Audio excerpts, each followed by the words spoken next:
what makes a great newspaper, right? And the answer seems to be from the editors here is Harun's answer. It depends, you know, and that's not a very strong value proposition for me as somebody buying the newspaper.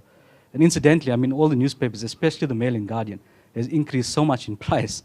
You know, I mean, it's not a very strong value proposition. And it's reflected, in my opinion, in very poor editorials, right? In terms of, it's almost like you guys are like a government department, because when we meet with government people and try and advocate something, which is what we do, you know what I mean, which is what we do, they'll say, no, but we can't have this ideological discussion, and the budget is like that, and all of that. It's quite interesting. I mean, that the same narrative is both within the media and both within government.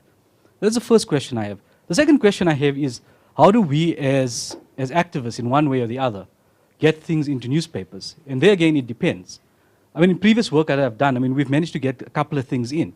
But I would think good newspapers, when you give them scoops, would actually grab it, right? And one of the examples is around these aluminium smelters.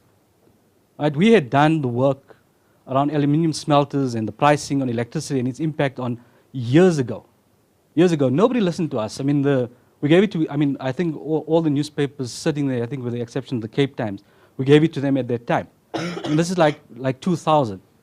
But when you hear a chief executive of a bank saying that the way to solve the electricity crisis is that you need to close on the aluminium smelters, suddenly it became an issue.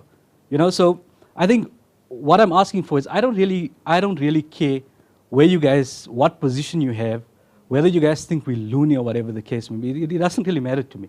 What I want is I want a commitment of having a fair chance of getting stuff in the newspaper. You know, and I think that's your guys' role.